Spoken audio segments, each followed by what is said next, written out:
শীতলকুচিতে প্রচারে জোর সিপিআইএম এর জনসমর্থনে আশাবাদী নবদীপ্তি অধিকারী। শীতলকুচি বিধানসভা কেন্দ্রের নির্বাচনী প্রচারে গতি বাড়ালেন সিপিআইএম প্রার্থী নবদীপ্তি অধিকারী।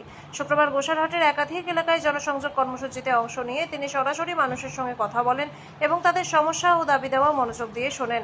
এদিন বিভিন্ন এলাকায় প্রার্থীর উপস্থিতিতে সাধারণ মানুষের ভিড় ও আগ্রহ চোখে পড়ার মতো ছিল, যা নির্বাচনী পরিবেশকে আরো প্রাণবন্ত করে তোলে।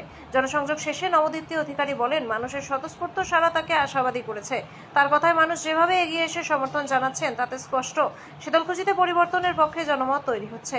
তিনি আরও দাবি করেন, এলাকার মানুষ উন্নয়ন, স্বচ্ছতায় এবং জনমুখী প্রশাসনের প্রত্যাশায় সিপিআইএম এর উপর আস্থা রাখছেন। এদিনের কর্মসূচিতে উপস্থিত ছিলেন এরিয়া কমিটির সম্পাদক রাখাল সরকার, সদস্য চন্দন বর্মন, মদন দাস, রিয়াজুল মিয়া এবং অন্যান্য স্থানীয় নেতৃত্ব। দলের মতে এই বাড়তি জনসমর্থনই আসন্ন নির্বাচনে তাদের লড়াইকে আরও শক্ত ভিত দেবে।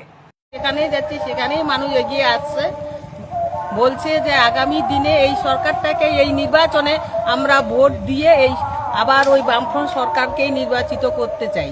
আমরা মানুষকে বলতেছি যে আগামী দিনে একটা যাতে সুস্থ সামাজিক ন্যায় ব্যবস্থা তৈরি হয়, অন্যায়ের বিরুদ্ধে আমরা আছি এবং মানুষের যে এই সরকারের আমলে যে দুর্নীতি হচ্ছে সেই দুর্নীতির আমরা বিরোধিতা করছি এবং এই দুর্নীতিগ্রস্ত সরকারটাকে ফেরাতেই লাগবে। আমরা শিক্ষা, স্বাস্থ্য এবং বেকারদের যে সমস্যা, চাকরি বাকরির সমস্যা, চাকরির ক্ষেত্রে, শিক্ষার ক্ষেত্রে যে দুর্নীতি, সেইগুলোকে আমরা দূর করতে চাই এবং আগামী দিনে যুব সমাজ যাতে এগিয়ে আসে এই বার্তা আমরা যুবকদের সাথে দিচ্ছি এবং যুবকরাও আমাদের পাশে আছে যে হ্যাঁ আমরা আছি।